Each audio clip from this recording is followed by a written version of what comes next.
Téléchargez maintenant l'application du Journal Catalan et TV4. Suivez toute l'actualité écrite et vidéo gratuitement. Utilisez l'appli sur iPhone, Android ou sur le web. Nous sommes le lundi 6 avril. Bonjour, bienvenue sur tv4.fr.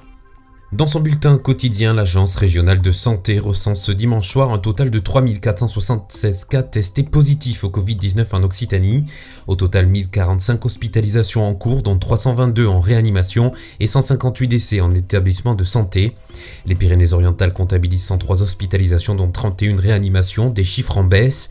On recense 17 décès dans les PO, 52 dans l'Hérault et 27 dans l'Aude. Toutes les informations utiles en composant le 0800 130 000. L'appel est gratuit.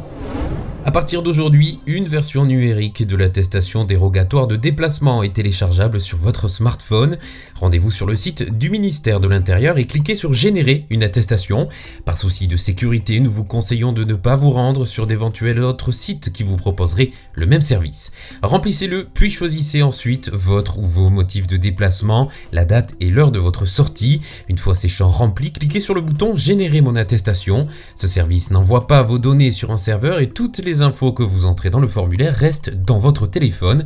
En cas de contrôle de police, il suffit de présenter votre smartphone avec l'attestation téléchargée. Hier, le gouvernement espagnol a décidé de prolonger l'état d'urgence jusqu'au 26 avril. Le président du gouvernement, Pedro Sánchez, a également laissé entendre qu'elle serait certainement prolongée jusqu'en mai, avec cependant un allègement sur certaines conditions. Cette semaine, l'Espagne a dépassé la barre des 10 000 décès et 100 000 personnes infectées. Le Congrès des députés doit se réunir rapidement pour valider le prolongement. Sous quinzaine, l'Andorre lancera la première phase du déconfinement de la population. L'Andorre cherchera à déterminer le niveau d'infection au coronavirus dans la principauté et pour cela, 150 000 tests ont été commandés et chaque habitant sera testé 2 fois au moins. Des tests rapides qui permettront de déterminer si le sujet a développé des anticorps pour lutter contre le coronavirus Covid-19. En phase 2, et en fonction des résultats, le gouvernement étudiera la reprise progressive des activités économiques. C'est la fin de cette édition. Vous retrouvez ce Flash Info sur notre site internet tv4.fr ainsi que sur notre chaîne YouTube.